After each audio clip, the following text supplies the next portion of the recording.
परीक्षांमधील पेपरफुटी रोखण्यासाठी केंद्र सरकारनं मोठं पाऊल उचललंय। सार्वजनिक परीक्षा गैरप्रकारांना प्रतिबंध करणारं सुधारणा विधेयक आज लोकसभेत सादर होणार आहे। केंद्रीय मंत्री डॉक्टर जितेंद्र सिंह दुपारी 12 वाजता हे विधेयक सभागृहात मांडतील।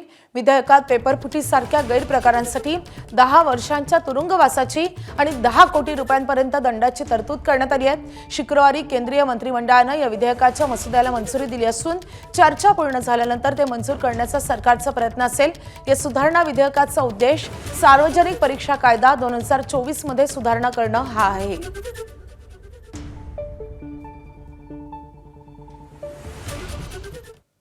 तर दिल्लीमधल्या जंतर मंतर इथल्या विद्यार्थी आंदोलनादरम्यान पोलिसांनी केलेल्या लाठीचार्ज संदर्भात सर्वोच्च न्यायालय याचिकांवर सुनावणी घेणार आहे। या याचिकांमध्ये निष्पक्ष चौकशी आणि पुरावे जतन करण्याची मागणी करण्यात आली आहे। सुनावणी दुपारी 12च्या सुमारास होण्याची शक्यता आहे।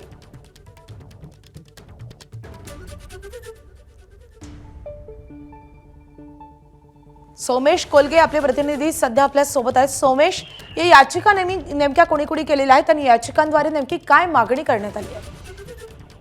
20 तारखेच्या मोर्चाच्या वेळी जो बलप्रयोग दिल्ली पोलिसांकडून करण्यात आला होता त्या संदर्भातील पुरावे जतन करण्याविषयी आणि निष्पक्ष चौकशी करण्याबाबतची मागणी या याचिकेच्या मार्फत करण्यात आली आहे।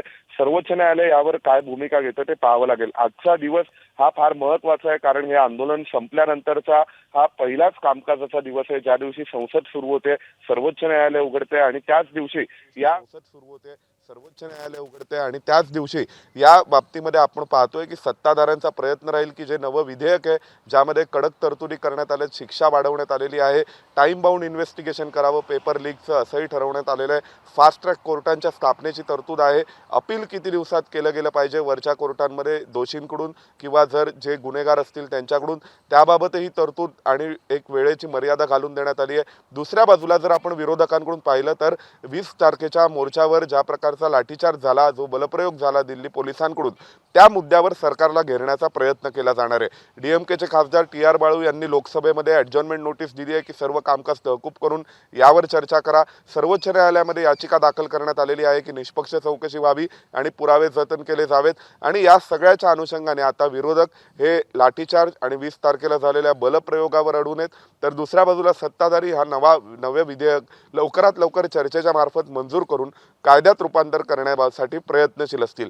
आजचा दिवस हा या सर्वच अर्थांनी दिल्लीसाठी, दिल्लीच्या संसदेसाठी आणि संपूर्ण देशाच्या दृष्टीने देखील महत्त्वाचा आहे, कारण आजच कामकाज सुरू होत आहे। तो संपूर्ण ते आंदोलन संपल्यानंतर आणि त्या आंदोलनाविषयी सरकारने घेतलेल्या वेगवेगळ्या भूमिकांच्या अनुषंगाने नेमकं काय होतं, सत्ताधाऱ्यांची भूमिका लोकांना, विद्यार्थ्यांना पटते की विरोधक विद्यार्थ्यांच्या मुद्द्यावर सरकारला घेरण्यामध्ये पुन्हा यशस्वी होत आहेत, हे आज पाहावं लागेल।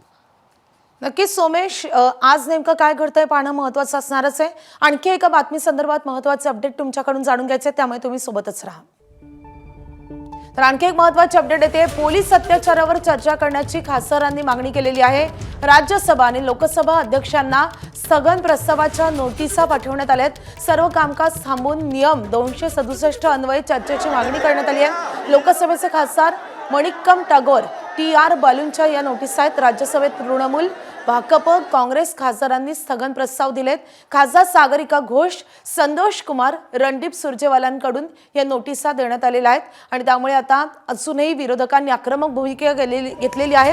पोलीस अत्याचाराच्या या घटनेवर चर्चा करावी अशी खासदारांची ठाम मागणी आहे। पुन्हा एकदा आपण सोमेशकडे जाऊया। सोमेश, आपण वारंवार पाहतोय की विरोधकांची गेल्या आठवडाभर हीच मागणी होती की चर्चा व्हावी, अर्थात सरकारही तयार होतं, मात्र त्यामध्ये एक अट होती, ती म्हणजे धर्मेंद्र प्रधानांच्या राजीनाम्याची। तो राजीनामा झालेला आहे, आता तरी ही कोंडी फुटणार का? निश्चितच विरोधकांनी भूमिका घेतली होती की धर्मेंद्र प्रधानांचा राजीनामा होईपर्यंत आम्ही संसदेमध्ये चर्चा करणार नाही।